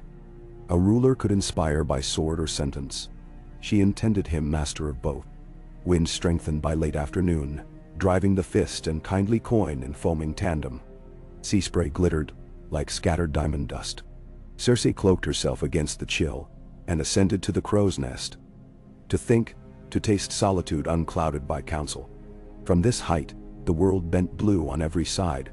Horizon, a perfect ring. Isolation felt near holy. She recited under breath the list of lords marked for persuasion. Royce Corbray, Waynwood in the Vale. Piper, Vance, Derry along the Trident. Lord Tito's Blackwood, whose levies sat restless beneath Tyrell shadow. Each would receive coin, letters or heads depending on temperament. She spoke their names like a litany, until memory fused with intention. A gull alighted upon the rail, cocking head. She regarded its beady stare. What news, spy? The gull cawed, dropped a white spatter onto deck far below, and wheeled away. She smirked. Even gulls delivered messages of ruin tonight. Twilight painted swaths of crimson across waves. Supper was salted cod, black bread, and pickled carrots in the officers' mess. Spartan, but Spartan forged discipline. Tommen wrinkled his nose yet ate. Sir Adam recounted stories of jousts at Lannisport to amuse him, as much to remember home as to distract the boy from war. Cersei let the nostalgia flow, then punctured it with hard lessons. Glory fades, loyalty endures. Remember which to court. Night fell moonless. Sky fretted with stars. Cersei walked the main deck. Lanterns swung along rigging, painting ropes in arcs of mellow gold. She paused near the bow, where two sailors whispered of omens. Were comets seen in western skies? They stiffened at her approach. She dismissed them with a curt nod but stored the rumor. Comets, wildfire, plague, omens fumed like surf. People clung to portents when rulers faltered. In her cabin, she unrolled fresh parchment and composed a letter to Sir Kevin. Hein hold the west, but do not march east until my raven. Gather grain from the rain valleys and stock the Crake Hall granaries. When roses wilt, lions feast. She sealed it with a lion ring and summoned a falcon courier. The bird launched into darkness, wings silent. The next day seas turned quarrelsome, gray with white caps that punched the hull. Galleys labored, yet held course. Cersei ordered Tom below. She herself remained on deck, clad in oilskin cloak, glowering at the horizon. Storm clouds brooded, bruised purple. By noon, rain sheeted sideways, hammering canvas. Crew snatched rigging. Sails reefed. The ship rose yawning walls of water, then plunged into troughs. Lightning forked. Thunder boomed like the Seven's gavel. Some sellswards vomited over rails. Others clung grimly to stanchions. Cersei felt exhilaration coil in her gut. Chaos outside mirrored chaos she brewed within kingdoms. Amid the maelstrom, a cry rang from the masthead. Sail off starboard. Size unknown. Borthio scrambled up the ladder, rein sluicing down his green cloak. Patrol? Pirate? Tyrell scout? She peered through spyglass. Lightning lit the streak of hull. Sleek, narrow, painted, blinded white, no house colors. Volantini. Her mouth thinned. Melisandre's vessel? Or just trade? She barked to Captain. Alter course 2 points. Keep us between them and the coin. Waves towered. Hours bled. The stranger ship lagged. At dusk its outline vanished behind squalls. Cersei dismissed pursuit, but she posted double watches. When storm broke by dawn, its tatters scattered into mist, leaving sea calm as poured oil. The Fist's decks reeked of wet rope and sick. Sellsword scrubbed planks beneath bosun's lash. Tommen emerged pale but unbroken, sword practice resuming under weak sun. Cersei praised his fortitude before convening council again. Navigator announced landfall at Wickenden by nightfall. Plans crystallized. Tregar would lead 200 moon men ashore to secure docks. Borthio would oversee unloading of grain casks, disguised as trade. Cersei and Tommen would disembark last, cloaked, to ride inland under escort to Runestone. Letters for Royce penned anew, lavish with appeals to ancient honor and promise of toll exemptions through the Bloody Gate. Marbrand drafted contingency orders for if Royce refused. Join Lady Anya Waynwood, muster knightly houses, march on the gates, and starve the Eyrie from below. Afternoon shimmered warm, gulls returning, signaling nearing shoreline. First hint of Westerosi coast appeared as smudge of evergreen slopes. Tommen gripped rail, eyes shining, the homeland glimpsed after exile. Cersei placed hand on his shoulder. "Remember this moment," she whispered. "One day bards will sing of the king who sailed home through storms to save his people." As sun dipped, Wickendon's lighthouse winked alive, a ruby eye guiding them between reef horns. The fist anchored offshore. Tenders splashed down, oarsmen rowing urgent. Night-cloaked operations. Trigger's advance troop landed first. Sabers hushed. They fanned through warehouses, subduing harbor guards with coin or cosh. By the time Cersei stepped onto creaking wharf, lamplight revealed surrendered authority. No alarm bells, only hush of waves and distant dog bark. She strode along planks with Tommen one step behind, flanked by Sir Adam and 4 cloaked sellswords. The dockmaster, a balding man smelling of cod liver, bowed to waist. "My lady, my queen." Word traveled on silver tongues. He directed them to a carriage disguised as merchant's dray. Inside, straw bales hid cushions. They mounted. Wheels rattled along cobbles toward Postern Gate, where fresh horses waited. They rode under moonrise. 6 riders across rolling farmland veiled in mist. Wheat fields whispering beneath hooves. Fireflies winked above ditches. The road bent northward through stands of sentinel pines. Only rustle of reins and distant owl broke night. Cersei kept hand on sword pommel. Tommen rode beside, cloak bundled high. Near midnight they reached a stone inn where Royce's outriders supposedly mustered for ale. Meryn Trigger, now unmasked, angular face, scar through eyebrow, waited with 24 men. He reported minimal resistance, gate guards bribed, local lordling indifferent. Cersei dismounted, boots splashing puddle. She entered the inn's common room, a haze of hearthsmoke and malt. Every patron froze at sight of mooncloaks. She spoke clear. "I seek Lord John Royce. Carry word, the rightful queen and king request parley under guest right." She tossed a purse onto the bar. Coins clattered. "Drink until the message is delivered." Murmurs swept. A stable boy bolted into night. She knew Royce would hear within hours. They took rooms upstairs, posted guard. Cersei slept little, ear attuned to hoofbeats outside. Near dawn horns echoed, deep commanding. She rose, donned mail-lined jerkin, roused Tommen. From window, she saw riders approach in bronze-scale armor, ruined gorgets gleaming. Royce banners, black falcon upon bronze disc, rippled in dawn breeze. In the yard, Cersei faced Lord John. Gray-bearded, thick-set, eyes like granite cliffs. He dismounted without flourish. "Queen Regent," he said, weight on each syllable like anvils. "You quit your city in dark hour." "I choose battlegrounds, my lord. The city sits in snares. I fight from open ground." She gestured to Tommen. "I present your king, abandoned by traitors who usurp his throne." Royce's gaze softened briefly on the boy, then hardened. "If I champion you, I war with the Tyrell Legion and the Faith. The Vale is weary of others' wars." She drew from pouch a slender rod of silver etched with runes, gift from Braavos. "This represents the Iron Bank's guarantee of grain imports through Gulltown at half duty for 10 years. Additionally, I restore your ancient toll exemptions at the Bloody Gate and grant your second son wardship at Casterly Rock, forging ties of blood." She paused, voice low. "And I place my armies beneath your command until the Reach threat falls." Royce weighed words as if weighing ore. "Promises sound sweet, yet you stand with sellswords, not armies." Sir Adam stepped forward, removing helm. "The West marches under banner of Sir Kevin even now. Gulltown will see sails on the horizon within fortnight." Roy scratched beard. "I'll grant audience in Runestone to weigh these claims. Guest right holds." He extended arm to Tommen. "Ride with me, your grace." Tommen looked to Cersei. She nodded. Boy mounted beside bronze Yon Togaway.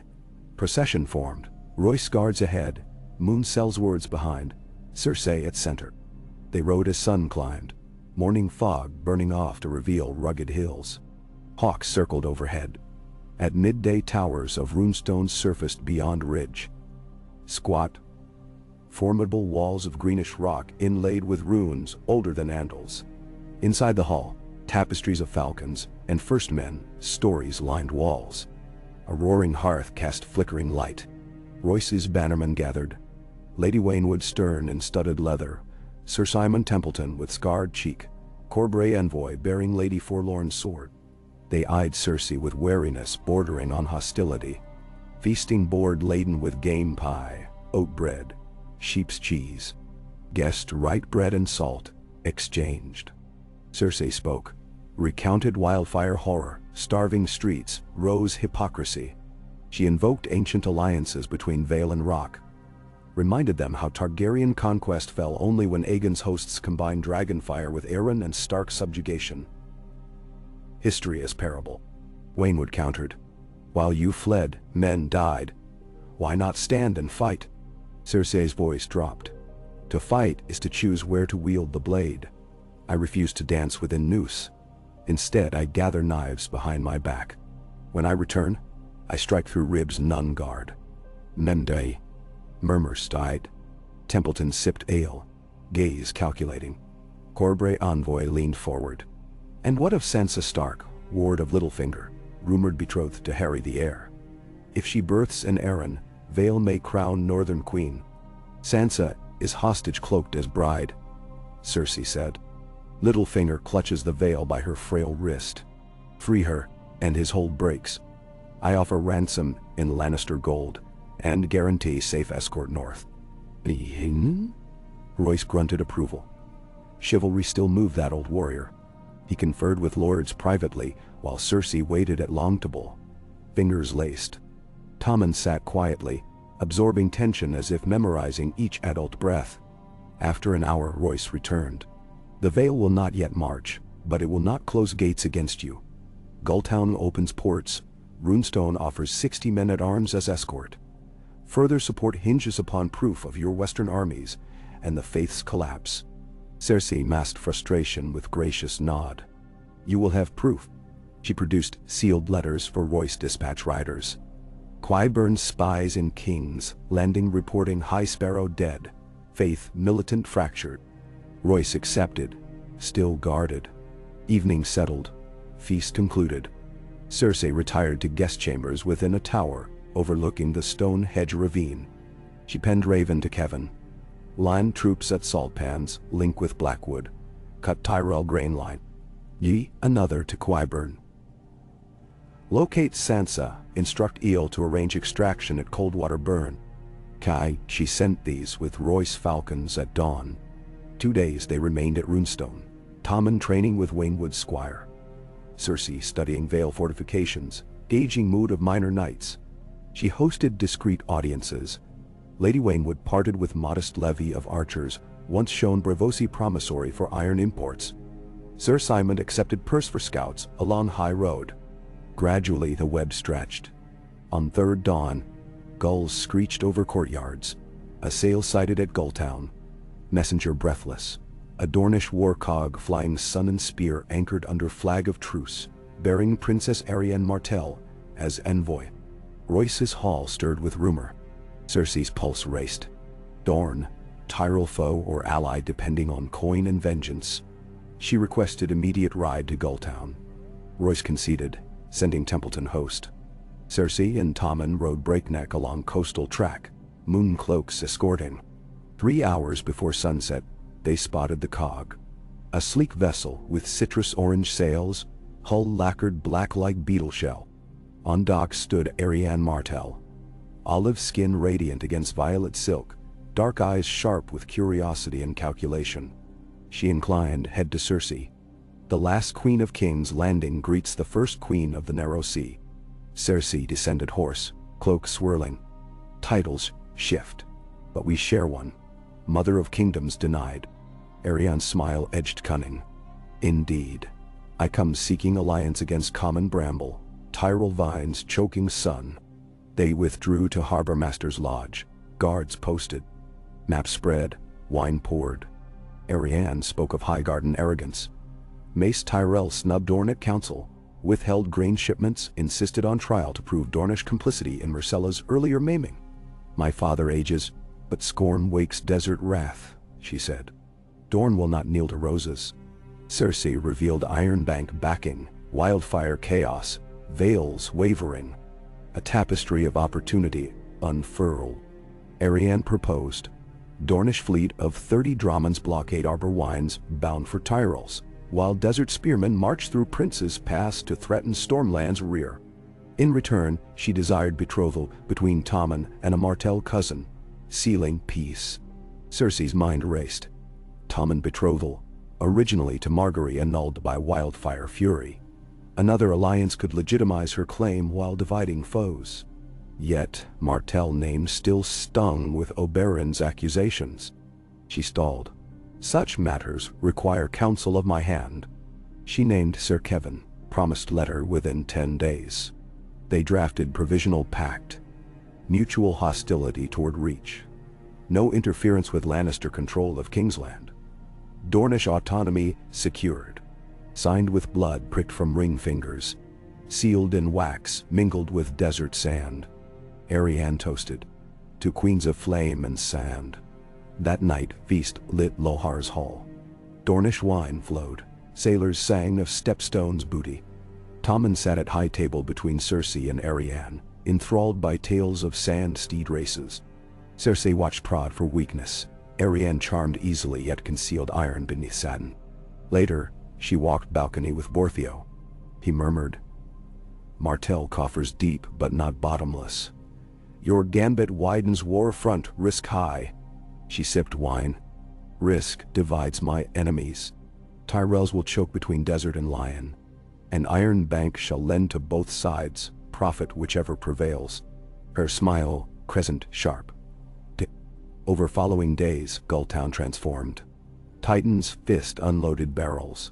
Kindly coin ferried crossbowmen by night to covert camps. Royce's forges hammered arrowheads for Vale Levy. Cersei established small council. Marbrand as marshal, Borthio as treasurer. Qyburn phantom via ravens. She minted silver stags bearing Tommen's visage with seahawk and lion entwined. Currency to pay troops. Symbol to spread loyalty. Letters arrived. Kevan reports Westermen crossing Trident under Blackwood guidance. Tyrell outriders harassed. Plague rumors sparked desertion. Littlefinger rumored fled Eyrie to rally at Harrenhal. Faceless men, courier delivered confirmation. Melisandre's coin returned to priestess, in Volantis. Contract void. Assurance flashed cold relief. Yet new threats sprouted. Word of Ironborn raids upon Fair Isle. Stannis survivors stirring at Deepwood. Free companies massing in lists to sell to highest bidder. The board grew crowded. Cersei wrote until quill nubs splintered.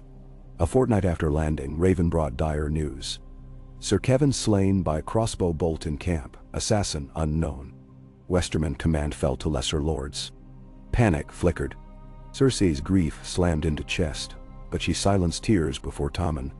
She convened war council, appointing Sir Adam as acting warden. She swore vengeance, burned in wildfire. In private she raged, smashing porcelain basin. Qyburn's code predicted such, naming possible culprit. A mummer in High Sparrow disguise. She vowed its head would hang from Red Keep walls. To galvanize troops. She planned spectacle. Gulltown Square filled as dawn mist cleared. Cersei rode astride coal-black courser, Tommen beside upon pale mare. Braavos trumpets blared. She addressed throng. Spoke of false blossoms wilting. Of faith burned by hypocrisy. Of West and South betrayed by greed. She presented Valyrian blade forged for Tommen, christened Lion's Dawn, glimmering like sunrise. He raised it high. Crowd roared. Coins rained from sellswards onto cobbles. Momentum surged. Evening, she toured camps, praising pikemen, inspecting food stores. She spent hours among wounded sellswards, binding a gash herself to be seen. Rumor of Queen Healers spread like meadow fire. Weeks rolled as armies gathered. Vale Knights drilled. Moonmen trained archery. Dornish fleet reprovisioned.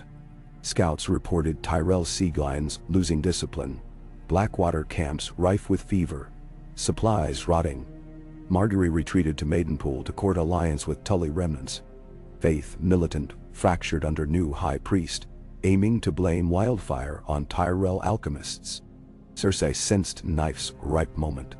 She summoned council in Gulltown Sea Tower as winds howled outside. "We march at first frost," she declared. Sea to Cracklaw, road to King's Landing.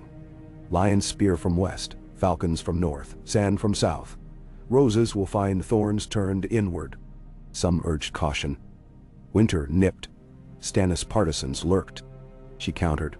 War cares not for seasons.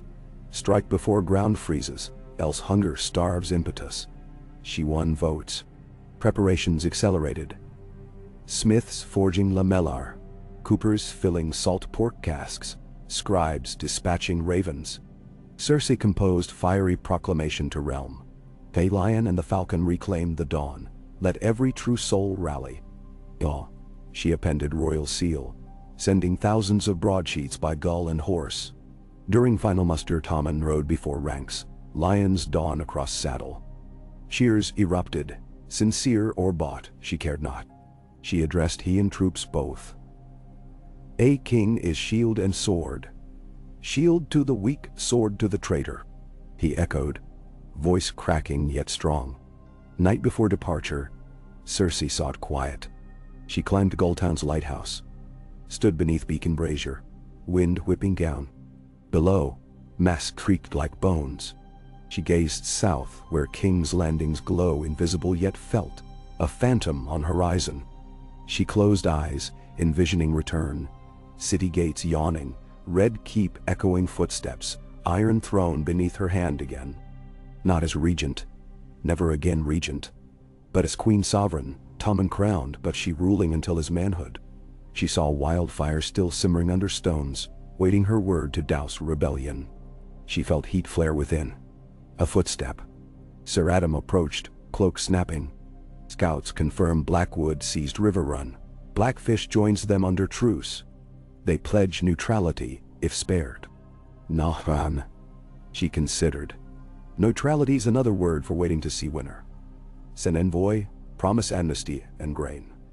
If they linger, we treat them like dead fish come spring. Adam nodded, departing into dark. She lingered until dawn smeared sky peach. Bells tolled muster. Camps stirred. She descended tower, armored herself. Gilded breastplate chased with lion heads, gorget stamped with roaring mouth, red cloak clasped by silver brooch.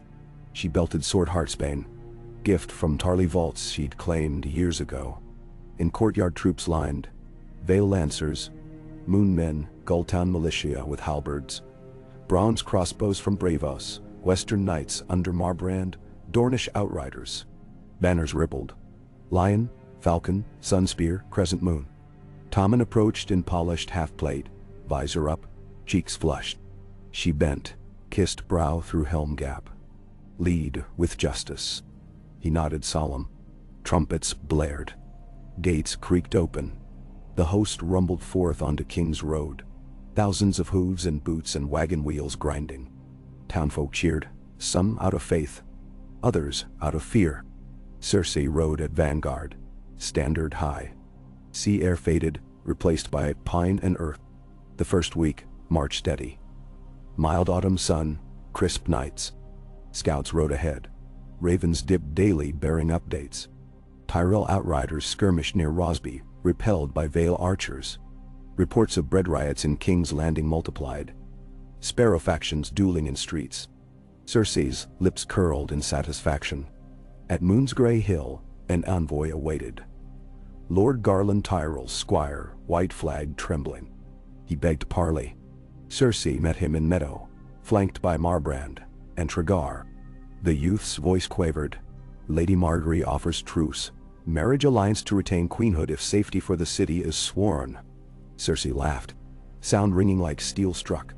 Tell the little queen her crown melted in wildfire. If she wishes peace, let her cut her hair and join silent sisters. She leaned close, eyes green ice. Do not return unless you carry her shorn locks. The envoy blanched and galloped away. That night fires dotted hills, camps sprawled. Cersei walked among tents, speaking with cooks, healers, stable hands, each interaction small stone in fortress of loyalty. She distributed Braavosi cloves to ease foot rot, offered casks of Dornish citrus liquor captains. She visited wounded from Rosby skirmish, pressing coins into palms. Rumor painted her as Golden Mother Lion, both fearsome and nurturing. Approaching Crackclaw Point, they learned of Tyrell attempt to sail supply barges up Blackwater, thwarted by Dornish Dromans burning them near Dragonstone. Coupled with plague and sparrow infighting, Tyrell morale plummeted. Mace himself withdrew to Bitterbridge for better command vantage. Jesters jested he fled to vantage of Roast Goose. Cersei halted host at Maidenpool, town still scarred by previous wars. She claimed its dikes, stationed crossbows along wall. She convened final war council in Lord Mooton's cratered hall. Map of siege lines spread. Tyrell camps east and south. Faith enclaves within city. Rivergate under crown loyalists. Plan. Dornish flank from Stormlands. Vale strike High Road. Lions smash Blackwater camps from North Bank and Dawn. Assault supported by wildfire-laden casks, lobbed via trebuchet. Borthia warned risk to civilians. She replied, "War spares none but ends sooner with terror." He grimaced but recorded needs. Pitch, iron bands, alchemist crew. Qyburn's Raven arrived. A caches ready beneath Guildhall of Alchemists. Command word Nightfire. AK she memorized. Tommen overheard talk of wildfire, eyes widening. He approached her in candlelit corridor. "Mother, I dreamed green fire swallowing men who screamed my name. Is it true we will use it again?" She knelt, holding his shoulders. "Dreams show fear. We wield wildfire to end fear quickly, not to feed it forever. You will rule a realm at peace, because we risk darkness now." He swallowed but nodded, trusting. Final week to King's Landing taut as bowstring. Host skirted Blackwater rushes marshes under fog, encamped at dusk behind ridge overlooking battered siege lines. Half-collapsed palisades, tattered rose banners, pyres of plague corpses smoldering. Smell of rot carried. Dawn assault would cleave them. In pre-dawn hush, moon low, Cersei stood with alchemists robed in sooty black. They rolled iron-bound barrels, painted with grinning lion. She whispered, "Nightfire." Runes glowed faint, sulfur green. She felt sick thrill. Soldiers heaved barrels onto catapults hidden behind brush. Horn blast. Vale knights thundered down ridge, lances leveled. Moon crossbows rained bolts. Catapults released. Barrels soared, arcs trailing sickly flame. They burst amid tents, green fountains roaring skyward, devouring canvas and men alike. Screams merged with boom of burning air. Tyrell ranks shattered, some throwing weapons to flee, others kebabbed by panicked horses. Smoke pillars drifted above dawn like ghostly cypress. Cersei advanced lines behind wildfire's fading hiss, sword drawn. She cut a stumbling pikeman, blood hissing on steel. Sellsword's carved path, Dornish outriders flanked through reed beds, severing retreat to Rosby. By noon the camp lay ash, survivors kneeling. She surveyed carnage. Fields pocked with emerald embers, bodies charred black, rose banners curling into soot. She felt neither sorrow nor glee, only grim finality. War swallowed fools. She devoured survivors for breakfast. She ordered prisoners separated, nobles ransomed, foot sold into servitude repairing city aqueducts. She dispatched ravens to Margery. "Your garden burns. Yield before harvest ends." No reply came. Next dawn her army arrayed before King's Gate. Faith archers stood atop walls, ragged, bells silent. She rode forth under white banner, Tommen at side. Voice carried across moat. "Behold, your king returned." She removed helm. Sun touched golden hair. Murmurs rose along battlements as gaunt crowds peered. Some cried, "Tommen," others spit. High Priest Andrew stepped forward, robe stained, face gaunt. "The faith holds the city in sin's absence. Return means vengeance. Stand down." She lifted right hand. Wildfire emerald cinders danced still on fingertips. Sin is refusing rightful king bread. Open these gates, or drown in night fire. Andrew hesitated. Then, clang of chains. Portcullis creaked. Gates yawned. They entered to stunned silence. Streets lined with hollow-cheeked smallfolk. Cersei's gold cloak seized key bastions. She marched Tommen toward Red Keep. Its walls blackened by earlier riot fires. Banners vanished. Steps climbed heavy. Inside throne room, the Iron Throne stood lonely. Scorch marks across dais. She turned to Tommen, offered hand. He ascended, placed Lion's Dawn across knees. She bent on one knee, voice loud. "Your Grace, the realm kneels." Chambers echoed as lords present followed. Tommen's voice rang clear. "Rise, mother. Your counsel guided me through storm. Rise, Sir Adam. Rise, my people. We rebuild Westeros with justice and strength." Applause swelled weak yet sincere. Cersei felt tears burn but blinked into steel. She rose. In balcony shadows she glimpsed Qyburn, eyes glinting. Beyond, faceless kindly man leaning politely. Alliances held. Today. That night feasts scarce. Granaries bare. But wine poured. Reports came. Margaery captured near Maidenpool Retreat. Lord Tyrell negotiating surrender. Sparrow enclaves disbanding. Ironbank envoys tallying vault war cost, but satisfied. Past midnight, Cersei stood alone in Grand Sept ruins. Wildfire earlier had gutted nave, leaving broken pillars jutting under star-speckled sky. She inhaled smell of charred incense. Arianne emerged from shadows, sandcloak swirling. Having arrived with Dornish vanguard at dusk, they faced flaming altar shards. "Queen of Cinders," Arianne murmured. "Princess of Storms," Cersei replied. "The crown is yours." She touched obsidian dagger to rubble. "And our pact?" Cersei's smile curved. "The realm owes Dorne gratitude." She extended hand. "Let us craft future in marble, not ash." Fingers clasped. Over coming weeks, she would purge corrupt septs.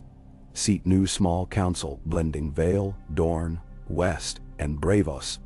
She would melt Tyrell sword petals into coins, rebuild granaries, erect statues to Kevin and Fallen. She would craft laws restricting faith's militancy, empower crown to tax temples. She would promise trial for wildfire crimes, then adjudicate herself innocent. But that was tomorrow. Tonight, under quiet stars shining through broken sept roof, Cersei Lannister closed eyes and heard distant roar, not of battle or crowd, but of lions echoing across time, heralding dynasty reborn.